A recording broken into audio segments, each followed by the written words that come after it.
Masons are builders. You're looking at the groundbreaking for $1 million Masonic Memorial Cancer Hospital at the University of Minnesota. But let's flash back. On the 14th of January, 1955, Dr. Carlos Del Plain, a prominent Mason, told 100 members of that fraternity, 1 out of 4 persons dies of cancer. Something must be done to ease their last pain-racked days. Judge Leroy E. Matson, then Grand Master of Minnesota Masons, named a committee to investigate this challenge. The challenge was met. A meeting approved a fundraising campaign to build a hospital on the University of Minnesota campus. On May 20th, Dr. Donald J. Cowling, President Emeritus of Carleton College and Chairman of the Cancer Relief Executive Committee, announced the plan had been approved by the Board of Regents of the university. Business executive Clyde Hegman was appointed chairman. The committee wants me to tell you that Minnesota Masonry needs your help to raise $500,000 among Minnesota Masons for this wonderful project, the Cancer Hospital. Well, thank you, Roy. I'll be glad to do my bit for so fine a humanitarian project. Hegman selected men to head up the various functions of a statewide fundraising organization. The drive was announced to Masons and the public throughout the state by Grand Master Hillier. No one needs to tell you that cancer is a terrible disease. But most of us do not know how very sad is the condition of persons in advanced stages of cancer and other chronic diseases. And most disheartening of all, practically no hospital facilities now exist for these people. This week, however, Minnesota Masons are launching a drive to raise funds toward building a 50-bed, $1 million hospital at the University of Minnesota for the care of cancer patients who are considered beyond present methods of cure. Judge Matson elaborated.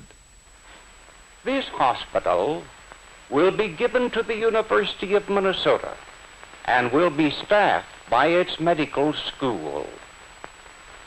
Although we are primarily raising these funds among Minnesota Masons, it should be borne in mind that the hospital is for the relief of all patients who are afflicted with cancer without regard to race or creed.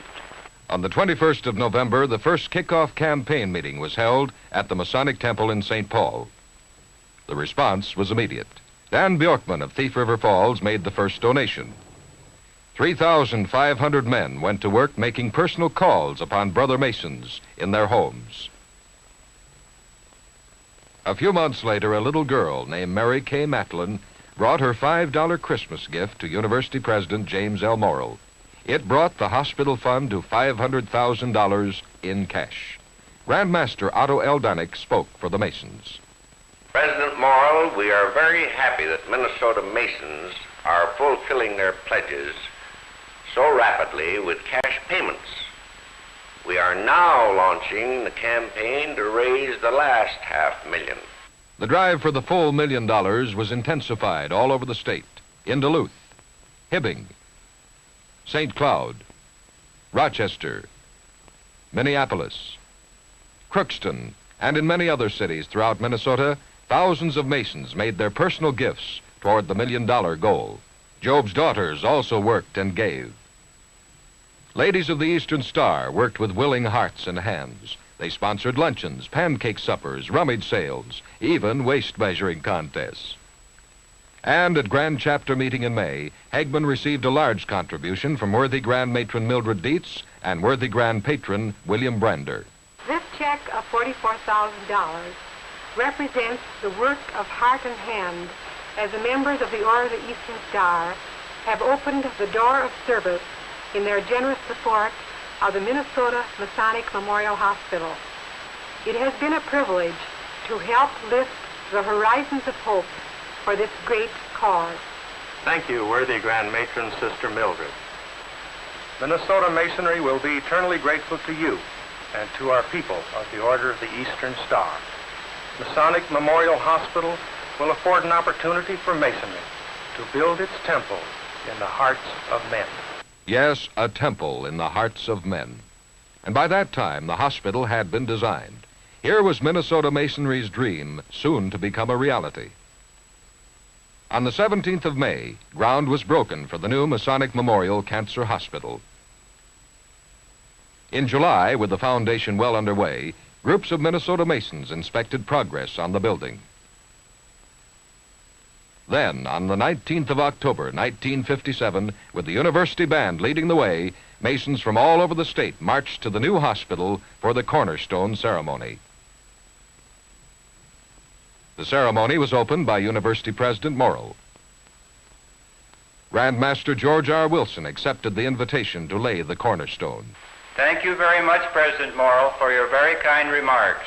Our Masonic people are ever so happy to make their contributions for the construction of this cancer hospital in this great medical center. We thank you very much for your kind invitation to lay this cornerstone today.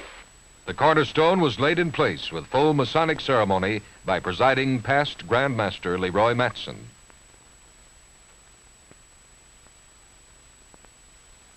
This is the Masonic Memorial Cancer Hospital, which will help spread the light of Masonry's sublime teaching into the dark recesses of pain. President Morrill expressed it well.